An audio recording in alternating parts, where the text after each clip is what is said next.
Hi. So, yeah, I don't have a Twitter handle, but I have an email address, and you can find me there. So this talk is a talk about the state of Haskell and Ethereum, and specifically what that means to me is like, what is, I don't really assume that half the people here work in blockchain probably, because it's like, that's pretty much what everybody does now. But some people haven't jumped on it yet, but they probably have heard about what it is. Ethereum is like a special one for a few reasons.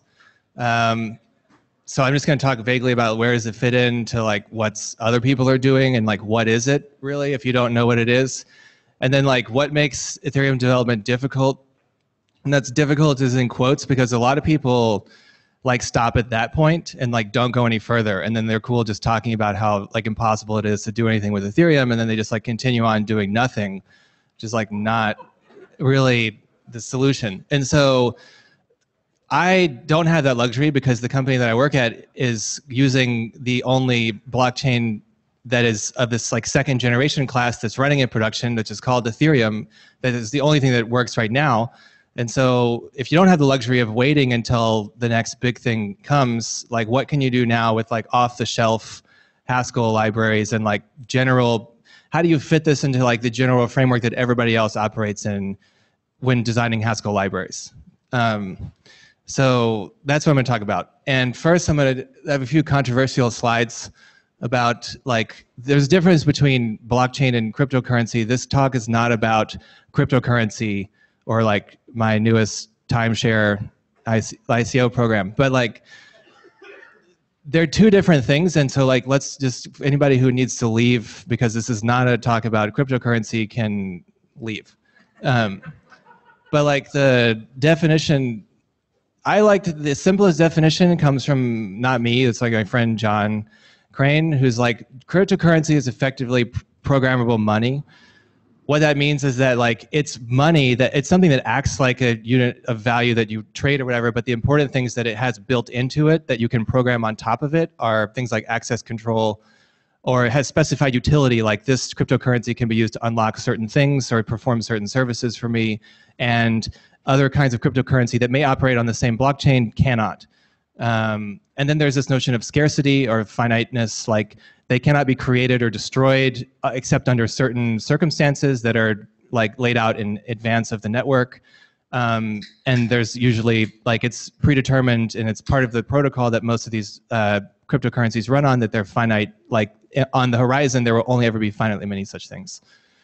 Blockchain, this doesn't render for some reason, but it's double question mark. But that's even better because I didn't really want it, like this is whatever this wingdings is like, because I don't really care what it means, but it has like certain properties that like, at least in their current manifestations, all blockchains try to like, are oriented around doing some of these things. Like, and this is just currently what they do. So like they process digital assets. So like somehow you like want to tokenize something in some digital format that usually has like possibly a real world representation, but if not, then certainly a digital representation, whether that's a capability or something you want to like tokenize into some kind of asset that's processed and native on this platform. That's, you know, okay, but some other projects are leading towards more general use cases, and that's interesting also. And then the other thing is that all, you know, blockchains are cryptographic, and that's like twofold here. Like, one is in the sense of like cryptographic, you know, public key cryptography or whatever. Like there's this idea of like accounts and addresses, and you know I have to sign transactions in order to like in order to prove their authenticity to somebody else. But then there's the other notion of like cryptographic databases. So like things that are cryptographically, like data structures that are cryptographic, that somehow, you know, you can take a hash of something and it can describe the state of an entire database, so that I can tell whether or not we're talking about the same shared state based on simple cryptographic hash functions. So like not all blockchains have that, but like certainly Ethereum and Bitcoin like run on that principle heavily, and like other people are interested in cryptographic data structures moving forward, and things like, I don't know, Adjoint is like a company also that apparently works on these things. Blockchains in production. So like right now, there's really two that are like important that run in production, like public blockchains that run in production. And one is Bitcoin, and everybody knows what that is, and the other one is Ethereum, and like most people probably know what that is. There's some nascent like blockchains that are like that it's unclear to me if their destination is, like in case of Cadena, they're here in New York. Probably they're actually in this room. And it's unclear to me what their public, like if they're like launching a public network. You can ask them later.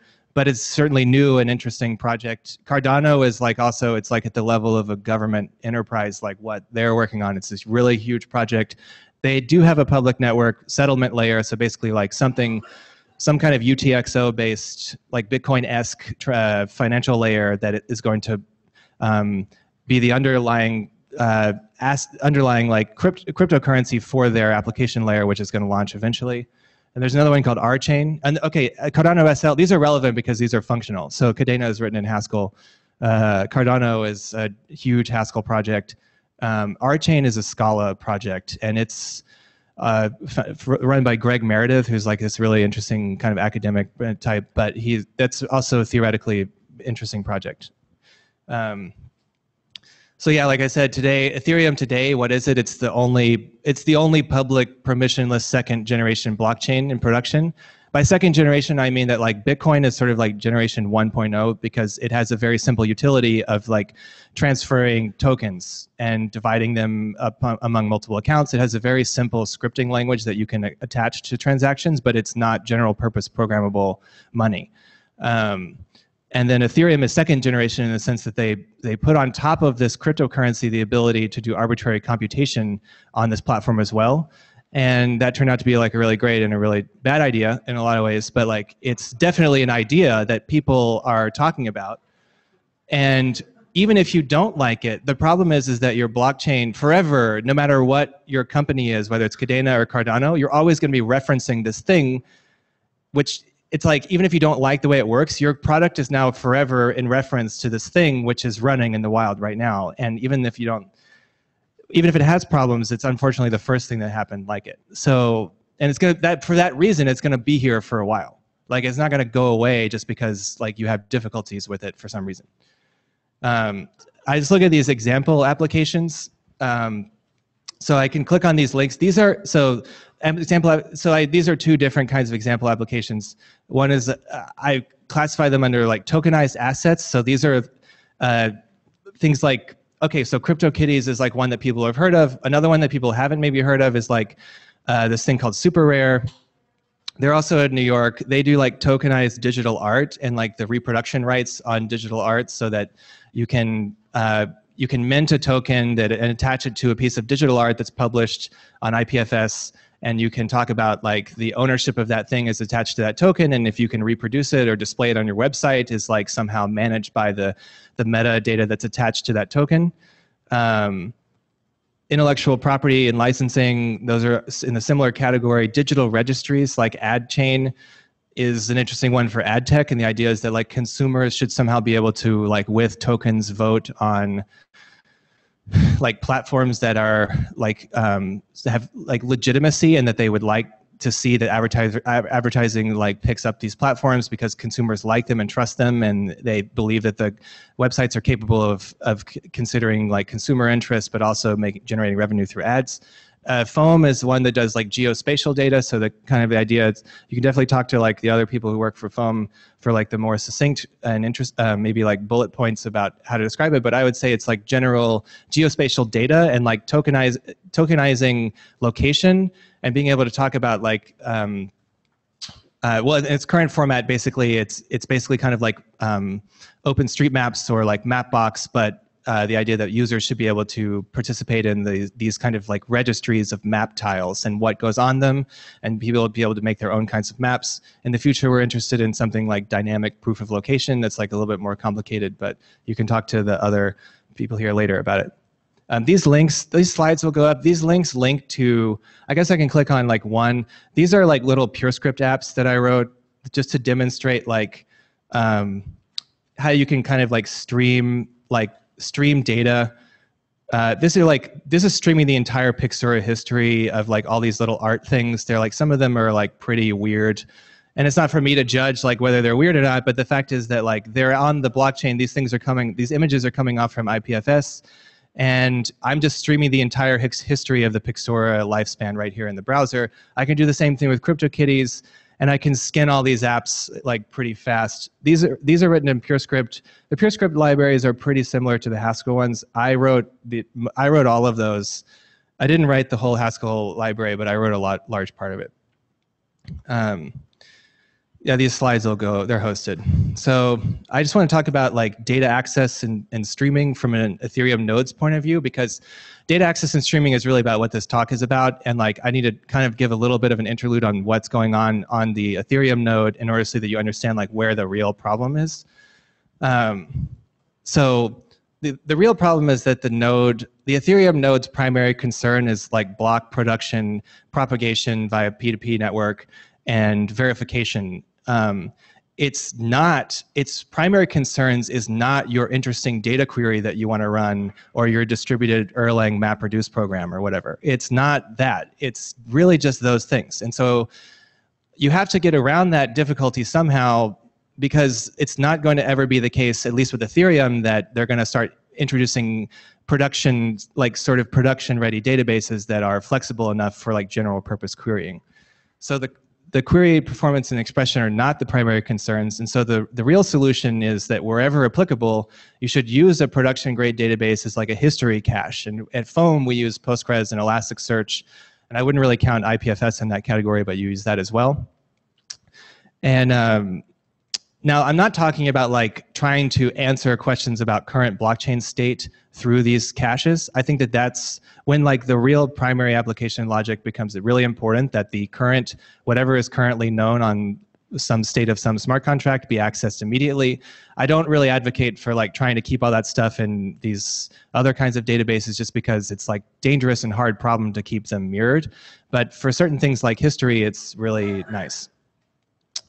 So like the access model, so like the HSWeb3 library, which I'll talk about later, comes with like a quasi-quoter that is really, makes it so that you don't really have to think about anything that's going on. But let's just say that like, we have this like function that like you would like your library to use called balance of, that can take a contract address, presumably it's like an ERC20 token contract, and it takes a block number, because all queries have to be against a block. You have to tell me when in time you want to know the balance of this particular user, like when in block time, because at any given block, the state of the contract is different, and all of that state is residing in the node. And so you can say latest or most recent block or whatever, but you need to tell me which one you want. And then you want the user address, so the person whose account you're interested in, and this comes back in this Web3 monad for like a token balance.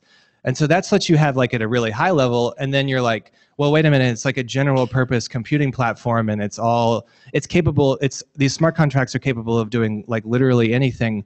So it actually doesn't look like that at all. It doesn't have like a primitive built in for your token contract that has interesting access to, you know, for querying the balances of such contracts. It's really just all kept in like a key value, byte string mapping to byte string key value storage. It's in level DB. It's unfortunate that they chose that for a few reasons, but not the key value storage model, but like the level DB itself is not really excellent. It's single threaded, which is like the biggest problem that we have with it. So, but at the end of the day, like all of this data resides in some sort of like key value storage format, and that's why querying it is hard. It's because it's not really pre-baked in to give you like things like, there's no schema, right? Okay, so this doesn't render, but that's unfortunate. That one's unfortunate. So internal storage model is like a cryptographic Merkle tree. That's the data structure that it uses. It's a cryptographic tree. It's not meant for, that's supposed to say enterprise registered trademark data access, but it doesn't render. And each block contains a different index into this tree, which indicates like the current state, not just of like every smart contract, but of all of the blocks and all of the transactions, and literally all of the data in Ethereum is kept in one giant level DB key value storage. And like that thing, it's okay, it might look like the disjoint union of a bunch of these kinds of things, but ultimately it's just a block is effectively like a pointer into this giant storage container. And the interesting thing is that like when blocks come in and are as progression happens, like storage is never overwritten. So these look really similar to like Git blobs, and that's because I literally wholesale stole this picture from like a Git intro to Git book. And but it's entirely applicable because this is literally, they literally have a very similar way of talking about sort of cryptographic trees as a way to index into the history of a repository. So like head is literally like this green block here on your current branch or whatever. And so like the point of this is that history is never overridden. You're just given a particular index into the tree, and from there you can traverse it to find whatever you're looking for at that given point in time. And it's efficient in the sense that like if stuff didn't change, it doesn't create duplicates of these things. It just keeps the pointers to the old places. So it's efficient if it's not fast. It's storage efficient if it's not fast, at least. And so, yeah, so block progression in that sense gives series of indices into storage, and this is what I would say is time index database. That might be a really specific word that means something else, but that's what I'm going to call it. I know it means something else, but so like one way you could talk about getting, like, looking at changes in smart contract or blockchain history is to talk about looking at like diffs of this tree. Like you could, this is basically just a raw like binary, or sorry, like a raw like, not binary like a 2, but like byte strings or whatever. It's like a big tree full of like binary data. You could talk about diffing them, and there's probably some really clever way of doing that that's really fast. But it's ultimately like really hard because the data is spread out like everywhere. Your smart contract itself like is like, who knows where it lives in this thing. And then, okay, its internal storage has its own tree that looks very similar to this.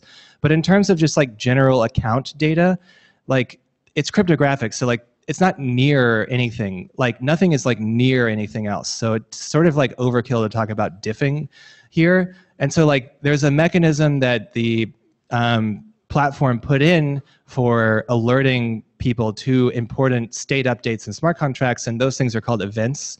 It's actually like an actual primitive built into the Ethereum virtual machine that allows you to log. So an event, I'll show you later what it actually looks like. It's sort of like an annotation in a contract. It doesn't have any real internal meaning to the contract, but it's a way of like logging to the outside world. And so the idea is that like the programmer should put in these like event annotations that then when the run in the EVM will produce an external like a logging, sort of like a log record that is available for external applications to figure out like how stuff has changed. So yeah, what are these event logs precisely? I just give you an example. So like, let's talk, all the examples in this talks are about tokens, and that's unfortunate, but it's also like the simplest thing that like everybody knows what they are, or most people know what they are. So let's say that Alice transfers Bob a token. So like their balances in the contract storage will change. So like literally if this is the contract storage, like you'll see that like the balances for these like that are associated to this is some raw binary data, and that's going to change, and so it produces a tree diff that looks similar to this. So you get a new index into that new state, that current state.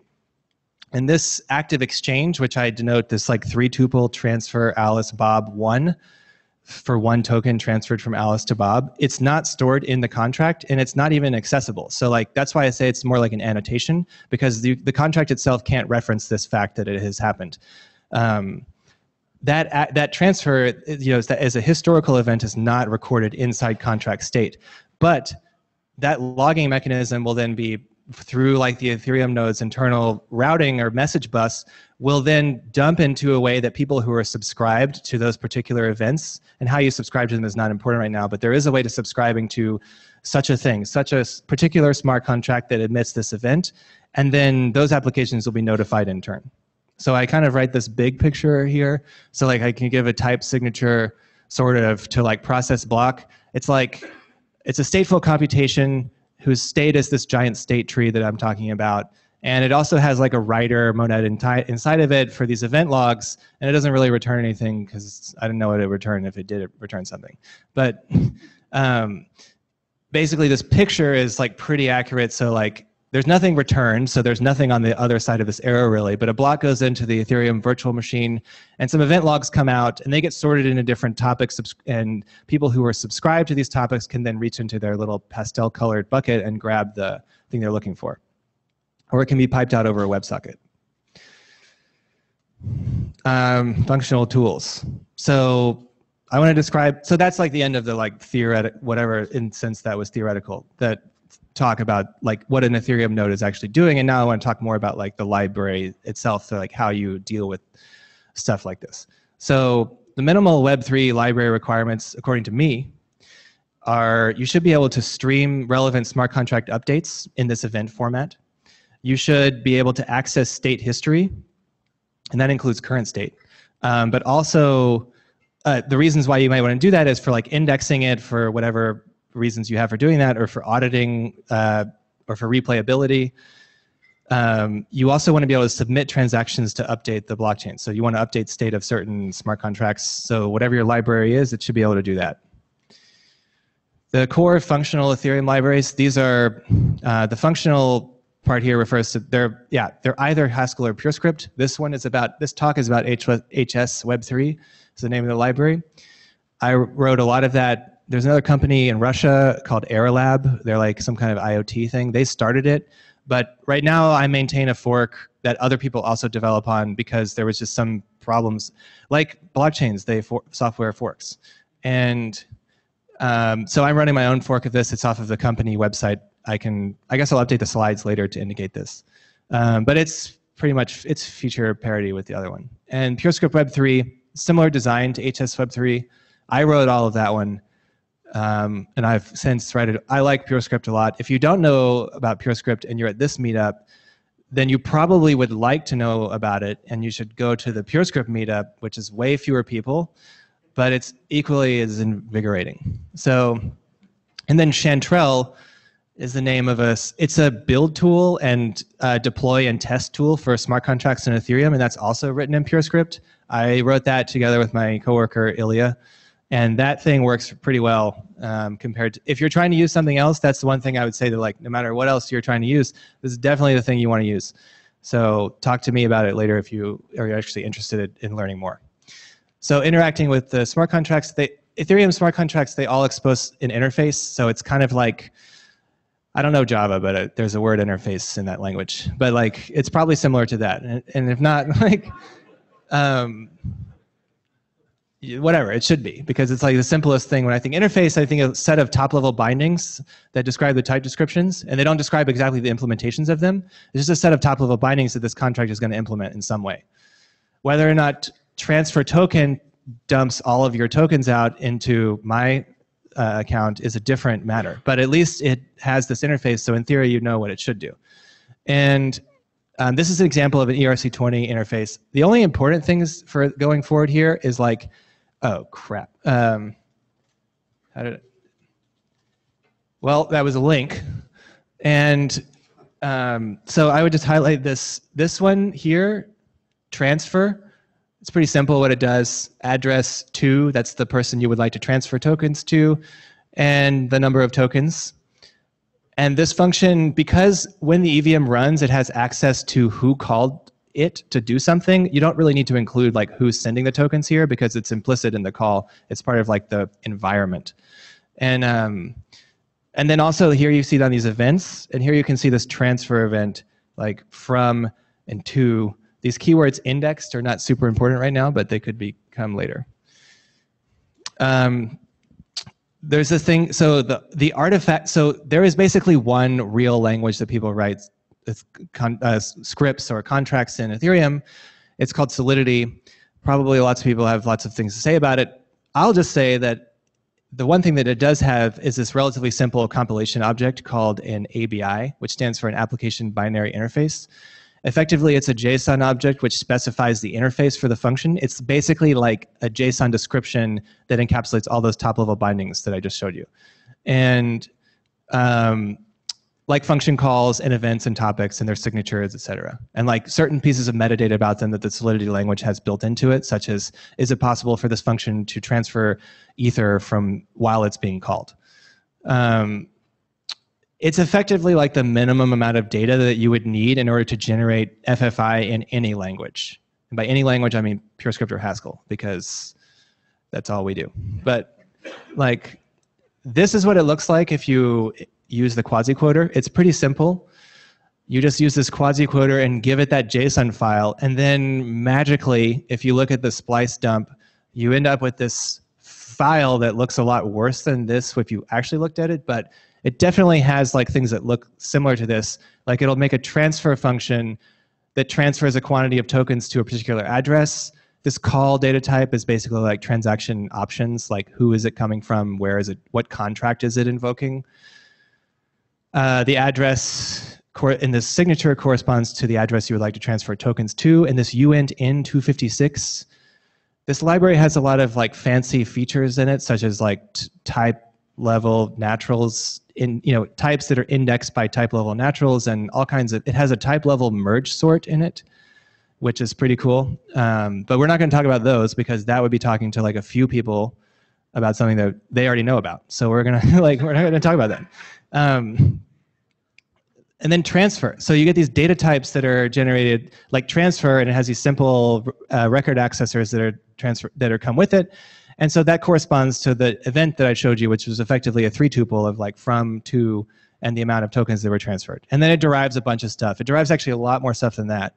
So, but those are things that are important.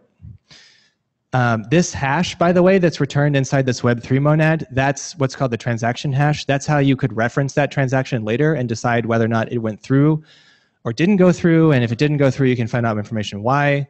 And if you needed to like communicate somebody that you had paid them, for example, that would be like the reference that you would hand them to figure out, so they could figure out that you had actually paid them. The other thing that the library has to do is encodings. Ethereum has its own like binary encoding schema called ABI codex or ABI encoding. It's its own thing. It's really not interesting at all, but there are some interesting implementation parts of it. That's where some of that stuff is where that type level magic happens. If you're like really want to look, I can point you to some interesting stuff. The interesting thing, though, is that everything is serializable, including transactions, and the way that they are is just like the function and its arguments is serialized as a closure. That's it's relatively straightforward how to do that. Events and topics are also done that way. Like all good codecs, they were derived generically. So basically, there's an extremely easy way to follow how they're built up, and in this case, it uses generic SOP to help with that. And then all of the instances that you would ever need in order to interact with these objects are declared in the quasi-quote or in the splice. So the conclusion is basically like, just take my word for it or look at some of the example projects that we have or whatever, but all the data types and all the functions that you would need in order to just wholesale import this Solidity contract into your Haskell application are given to you by this quasi-quoter. You really don't have to do anything. The only thing you might have to do is like look at the splice dump and make sure that like you remember the names of things, because sometimes they get mangled because Solidity has no naming schema effectively. So no rules. So cool. Just take it for my word or try it out. So I'm going to talk about the streaming logs. Logs are these reference to these event logs. So machines. The library uses machines, and it's not pipes or conduits, but it's pretty similar to that. It's like the lesser known of the three. It's no Komet is on that list. People who wrote that. Runar, I think, is also there. And anyway, so it's a pretty cool library for doing stream processing. And similar libraries in order of my familiarity with them are Conduit and PureScript coroutines, which is actually like, not only has a similar interface, but a very similar implementation, and pipes. And just for the record, like anybody who's trying to figure out about the PureScript side of things for whatever reason, everything I'm doing here is mirrored there using coroutines. So you can do it like that. But the idea for this is to build up some little thing called a machine, which is like a simple data processing unit. It's kind of like a function. Anyway, the point is to like compose them and join them and split them in interesting shapes, and kind of makes like pipe. Like you can do T's, where you can deterministically pull from one and then the other. You can non-deterministically pull, and in your order, you can like join things, you can split things, and they compose really well, and they have like they're nice. And the machines library is pretty interesting because it has like something called a plan, which is effectively like a little DSL for describing like what the machine should do and how it should stop running. And then it leaves like how the machine actually runs, like just takes that plan and then turns it into like a machine. And then you get some more like fine level control over what the machine is going to do if you're able to operate it on the machine types themselves. But you can build up stuff by just like plans. And then, okay, all the plumbing work is done at the level, at the type where you, that's where the machine types will come in. But it's relatively straightforward to do this. It's super useful when you're streaming from like one I/O source to another with intermediate processing phases. So like usually the case here, in this particular case, the source is an Ethereum node and the sink is whatever. There's actually not a sink in this case. There's like a handler that kind of runs in the library level. The library itself, if you don't want to run a sink, so like you don't want to connect your data pipeline to a machine, you can use this handler that effectively like just runs over the data as it comes out the end. So I just thought I would start with this like an analogous problem for like what, because nobody here is presumed to be an Ethereum developer, and there's actually some like tricks into doing this. So I just like break this up as an analogous problem because everybody knows what social media is supposed to do.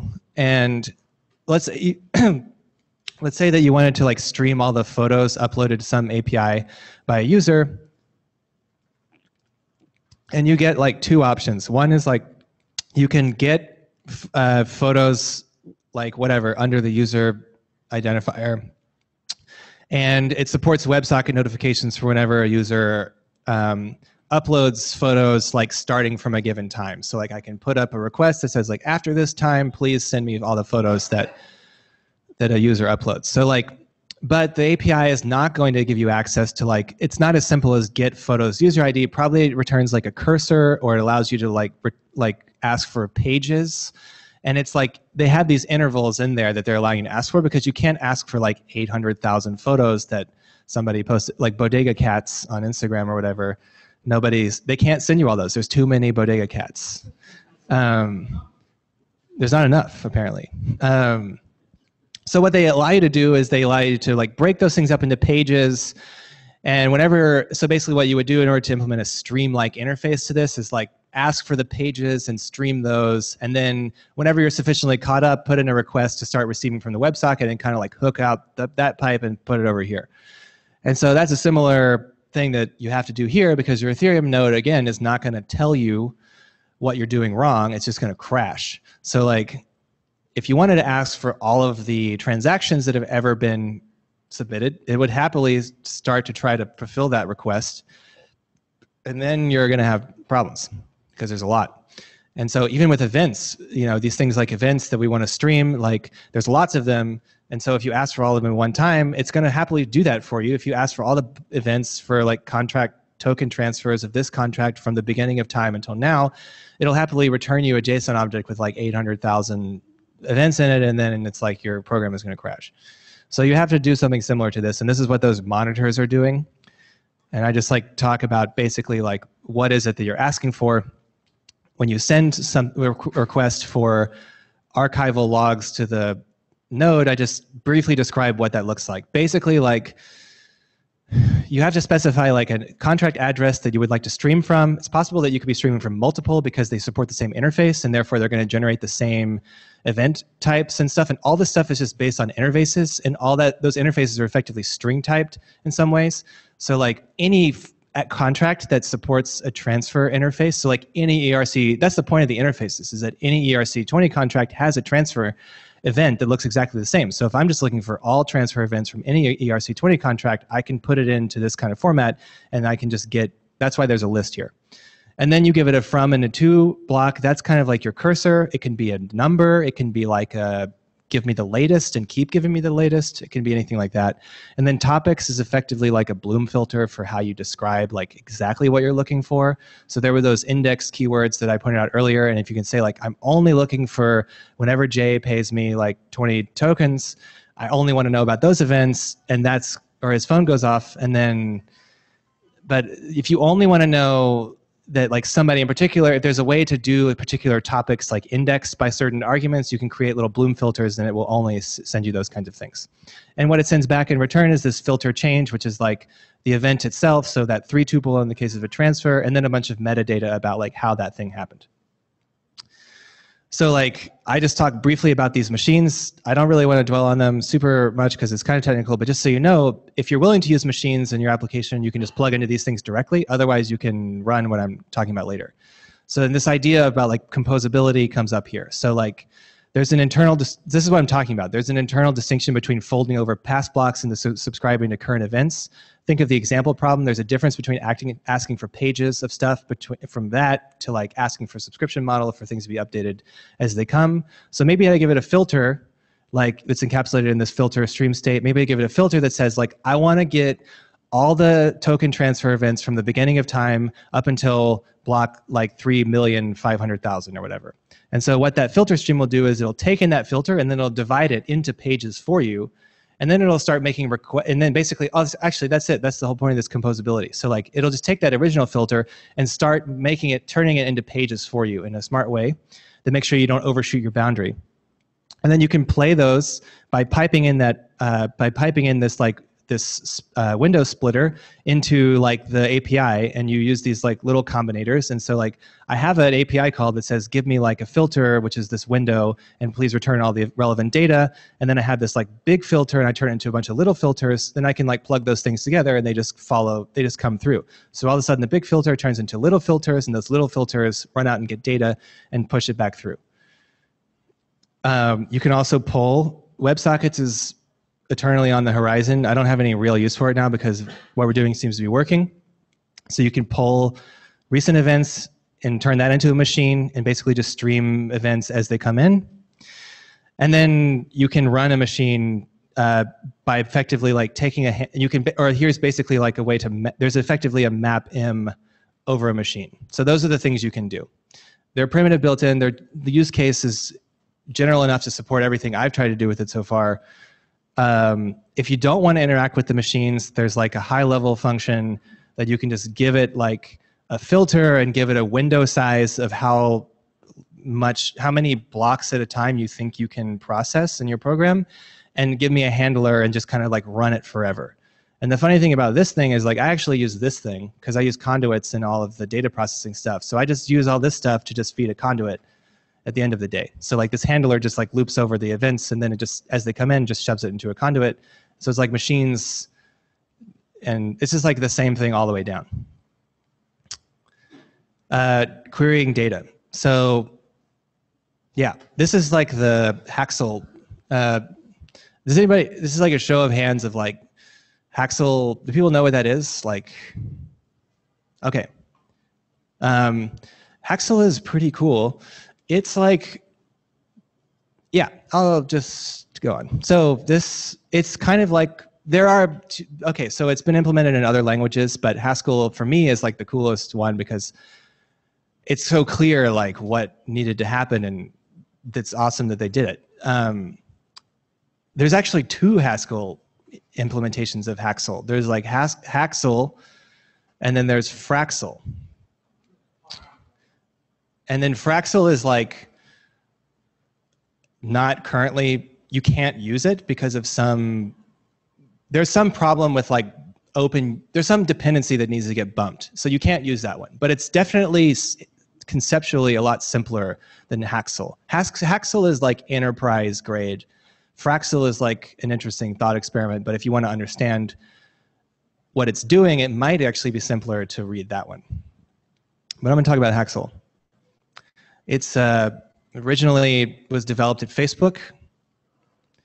Simon Marlowe was the original author of it. It's kind of like a scheduler for monadic computation. Why? Just out of curiosity, why is it funny? Turing complete things here, and questions that if you could answer them would answer the faulty problem appear everywhere. Yes. So of course it's going to appear. So it's a scheduler, which is related. Yeah, totally. So it's a scheduler, but it does it according to very simple rules. So like, it takes in sequential monadic computation, like do notation. Monadic computation is inherently sequential. If you can't see this, you have to just look at the type signature for bind, and it'll be like M of A bind A to M of B. And that means that in order to do anything, you need an A, but in order to do that, you need to evaluate M of A, and then it's going to like pass in this continuation for you. And so like it's inherently like left biased and sequential. So it takes in a monadic computation that looks like that, preferably IO bound. If it's not IO bound, it's kind of like not as interesting. And it will optimally rewrite this to parallelize it in as a library. That's what it's going to do effectively. And it also has a sophisticated caching layer. So it can basically like, it's really great. Okay, so before I go to the second one, it's like it's caching layer. It's like the idea is this: like I have multiple data sources, and there's probably going to be some redundancy here, and I want to like do everything as fast as possible without belaboring myself to write an applicative notation. And so I'm going to use Haxl. Like that's the go-to thing. And it can cache requests, any kind of request, which is kind of interesting because Haskell, you know, not every, it's like kind of, I don't know, there's some weird stuff going on there because it can cache arbitrary data, it can like hash arbitrary things. So yeah, but it's really great for like time index databases where you really don't want to do any more work than you absolutely have to do, which is exactly the case of an Ethereum node, because I showed you these diagrams where there's like this time index that keeps updating, but like at certain points it becomes relevant to query historical data in order to answer questions about the present. So the interesting thing about this library is that in order to implement it, in order for it to actually run, you had to implement, they had to implement a compiler extension, which is called applicative do, which is, this fact has also reminded me that this is absolutely relevant for, this is, you can't do it without this. Applicative do, this is like kind of a technical area. It's not even that old.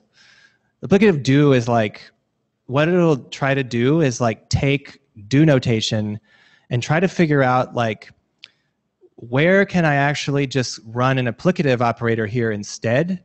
And then do that and try to break this do block up into as many other smaller blocks as possible where I don't have to reorder the blocks in any way, because that might break some kind of, that might really mess you up. If you start reordering effectful code, like it's not always the case that everything is read-only, right? So like if you start reordering things just to like get the optimal applicative format out of it, you might really mess somebody up. So it's not going to like do a bunch of crazy rewriting, but it will try to break it up into small blocks where each one of those blocks could be run using an applicative operator, and then it will use bind to glue all those blocks together and run like that.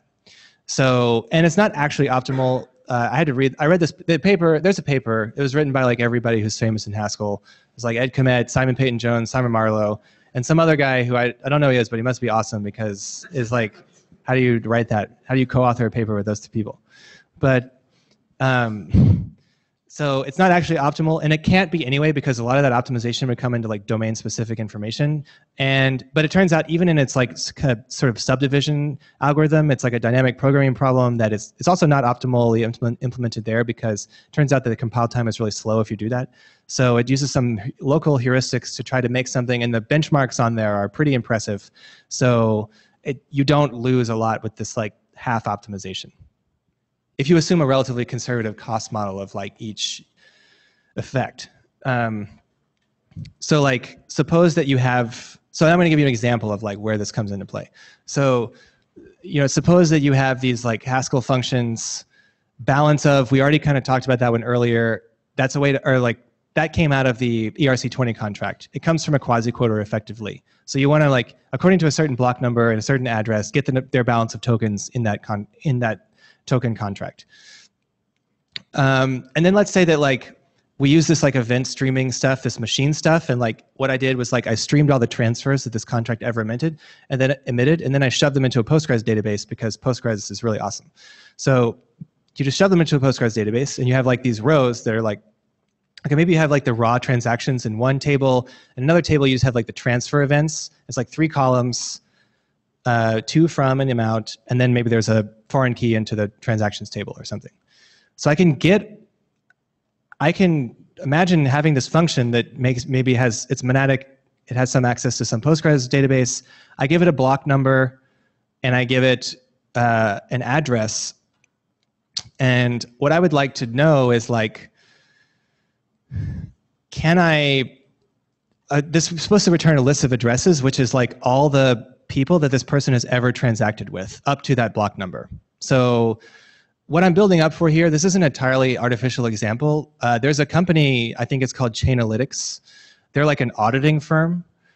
They do like, if you had an ICO, which people do, you can't just go to the bank and be like, hey, I want to deposit $150 million.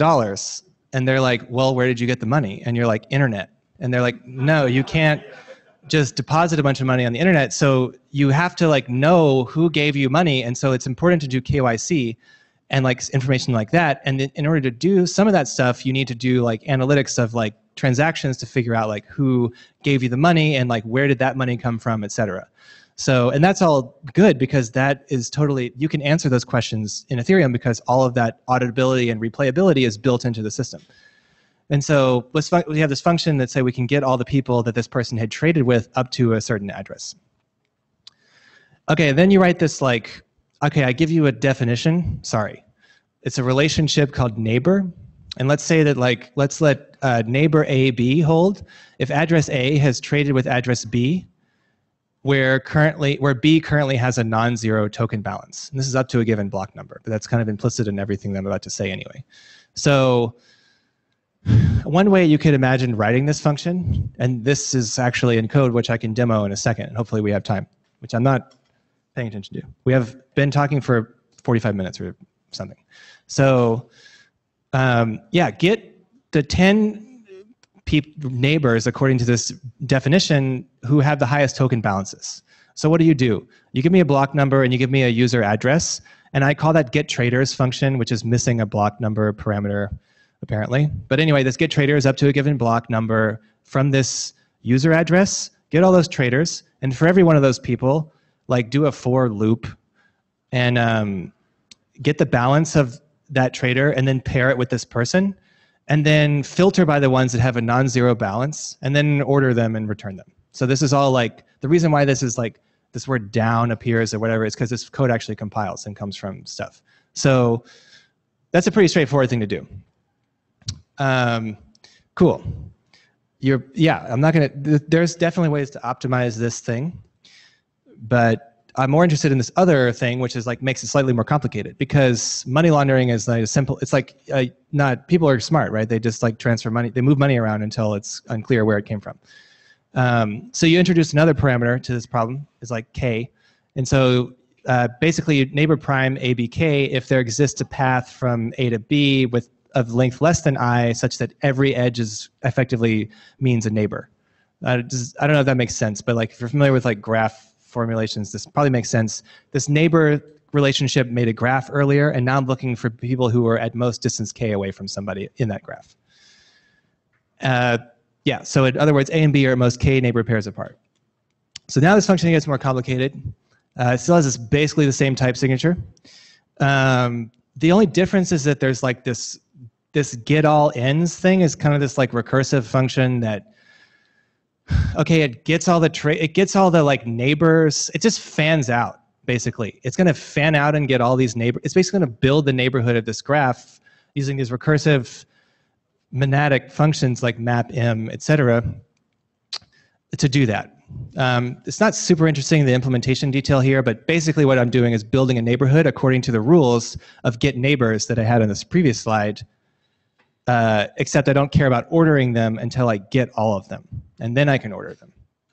So that's why I get all ends is like this complicated thing that builds a neighborhood, and then the last step is to take the last 10, which is like the top 10 people. And so, you know, you can start talking about like optimizing stuff. Like I told you that Ethereum is slow. It's pretty slow, and LevelDB is single threaded. So there's going to be bottleneck no matter what you do. But like, there's a way to be smart about this. And so like the old me before I found this library was like, oh, I'm just going to start writing some really ad hoc stuff. Like I'm going to like, oh yeah, sorry. Let's just go through some of the problems here. So like here, let me just highlight This is a Web3 call, so that's going to make a call to the Ethereum node to find the balance of this particular user. And then this get traders thing is a Postgres call. So those are the only two like IO bound things that are happening here. Okay, yeah, and then like this traversal is also using that. So the problem is that like the balance of, so I'm building a neighborhood, and like because I'm like building the neighborhood, I like ask for my neighbor, and then I go to get this guy over here and this person over here, and then like I start asking about their neighborhoods, et cetera. There's going to be a lot of overlap. Like it's just inherent in any sufficiently, like it's like Ramsey, like Ramsey theory. Like any sufficiently complicated graph can basically have any property that you want.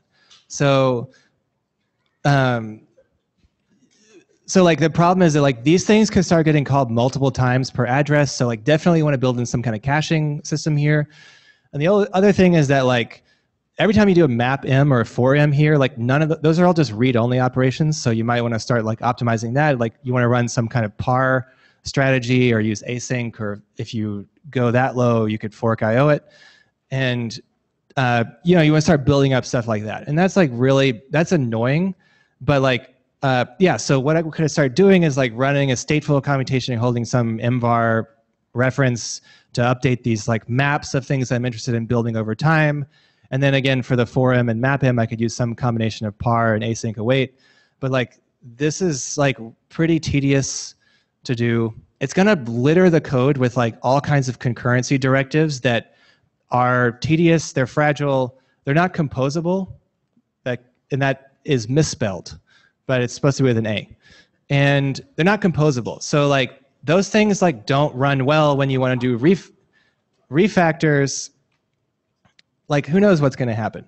It's like, the real problem is also when doing that, it's not even that it's hard. It's like, that's not the problem that I set out to do when I wanted to write this stupid neighbors function. I didn't want to write concurrency.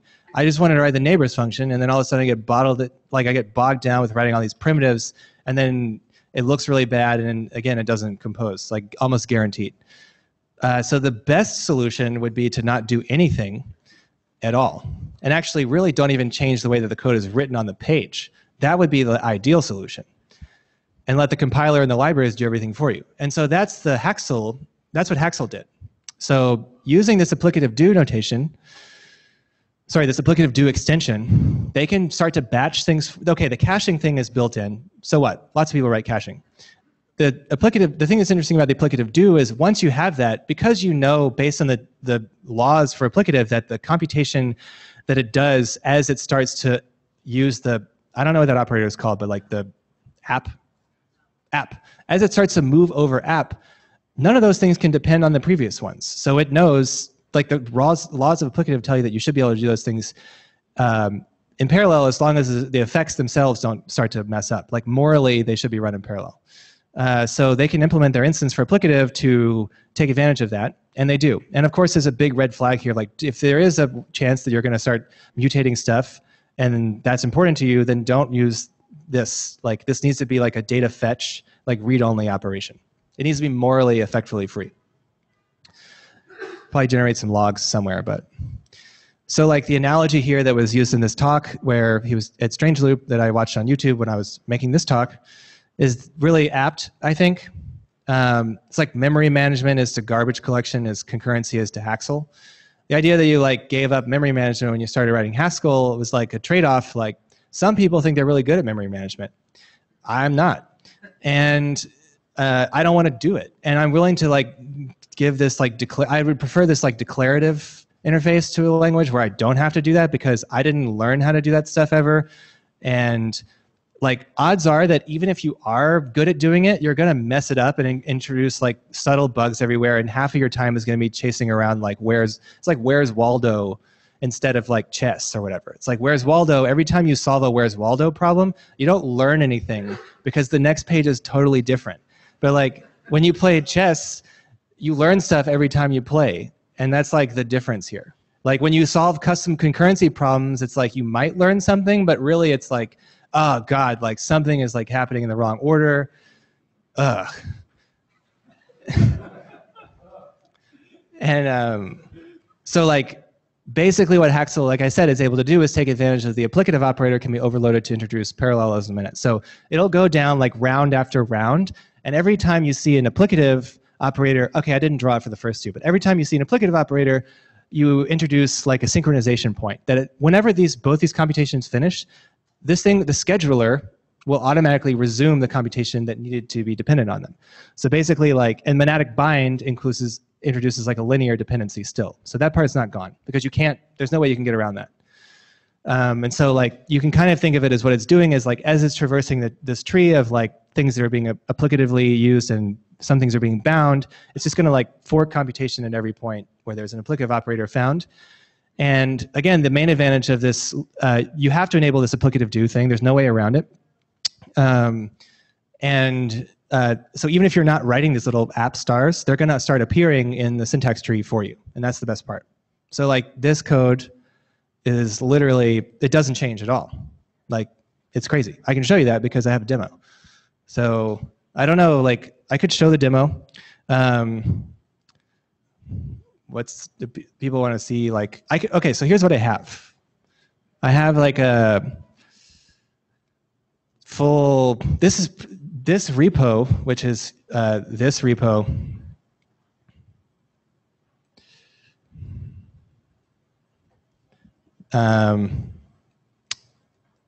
It's called foam.token-server. This actually was so this will be linked to in the whatever paper trail follows this talk. This was actually originally an experiment because I was interested in like, well, I was interested in this Haxl thing, but I was also interested in this library called Composite, which is like this vinyl-backed library for doing simple Opali interaction using like records, basically. And so there's a lot of noise in this repo. I don't think it's like a great repo to learn from, but definitely the stuff is all there. And I had this REST. Okay, so it's basically a REST API that if I can show you what it looks like if I, let's do this at least. So the REST API is still running apparently. I can do, I have to put down the microphone for a second. What I'm going to do is turn on this indexer, what I call the indexer, which is going to stream, oh, thank you, which is going to stream using this machines and like whatever, this data processing pipeline I was talking about. I'm just going to start streaming events and shoving them to a Postgres database. And then they're going to show up in this REST API, which is connected to that thing, but also is connected to a node. So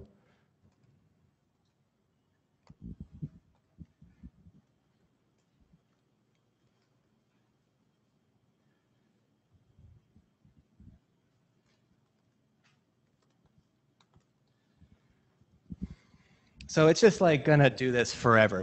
It's gonna do this forever because there's a lot of, this is the Omisa Go token. I don't even know what it does really, but it's definitely popular. So I picked it because it's gonna just stream transfers until the end of time. And the cool thing is that you can start and stop it because I wrote that little logic in. And it'll pick up where it left off.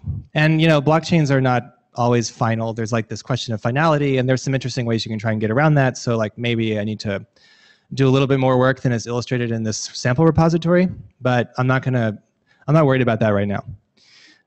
So now, yeah,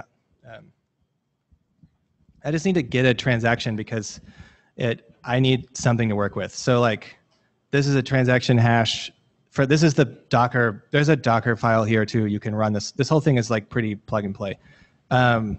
This Swagger thing, if you don't know what this is, you should because it's really great. Swagger is like a simple way to describe REST APIs and JSON files, and Servant gives this to you for free. So if you know how to write Servant APIs, then you can get this kind of like, cool like, you know, templates. It's like Postman, but cool. So I can ask for, oh, whoops. The problem is that for some reason there's a space whenever I copy that. So cool, I picked this random transaction. What? Yeah, oh. Yeah, so apparently I've run this thing more than once today. So what you'll see here is duplicates because I don't have like a insertion. I don't want to throw any errors here because I don't want to make my life harder. than it already was to like clean this repo up for this demo. So I just took a transaction hash out of the database, or I could have taken it from Etherscan or whatever, and I just asked for the transfers with that transaction hash. Ideally, you would only get one, although it is possible that you have more than one because you can transfer more than one token in a transaction. But the reason why there are more than one here, they're all the same. It's because I've run this thing more than once today, and it's just inserted multiple copies in the database. And so then I can start, I had this like k-neighbors thing, this like richest k people. I can try it out. I can take this user address, which I can take this data. I need this person's address. I need a block number that it's relevant for. And then how many people, I'll take 3. So it's going to start doing some work. What you're seeing here in the background is like the Haxl logs. Sorry, I got to zoom in. Haxl logs, it has a pretty like, it's kind of, when I say enterprise, I mean that because basically like it has like built-in logging and metrics kind of stuff and profiling and stuff built in, so you can play with it out of the box and get good things. So here you can see in this get neighbors thing, there wasn't multiple recursive calls to anything, so you have one data fetch. Here's the get traders function that gets called, and then there was no, yeah, so that was done in batch. It does batching for you as well, so it presumes that your data source has some notion of batch things, and you get to take advantage of that. So Ethereum does, but we don't have it plugged in ready to go right now. And then so it got back a bunch of addresses, and then here you can see it's doing these balance ofs, and it did these requests all in parallel and then printed them to the console. And so then it took forever, because it's slow no matter what you do, and returns these 3 things. And then you can play with this, like, I can try, I don't know, I tried it up to like 5 earlier for this neighborhood thing, but I found that it really didn't work very well. I think that's my fault. I think I need to tweak something that I don't have tweaked here, but you can do up to like 4. Here's what I actually learned in this process is that it turns out that you can't get any tokens at all without going through an exchange. And so this neighbors thing is totally moot because everybody gets from an exchange. And so this exchange address is sort of like a star for this graph. Like everybody's connected to an exchange, so effectively the distance between anybody is like 2.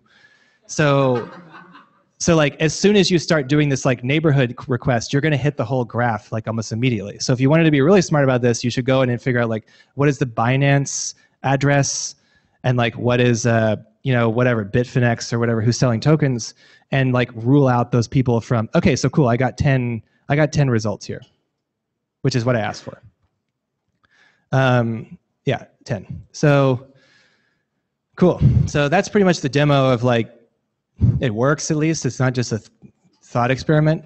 That's pretty much it. So this repo is live.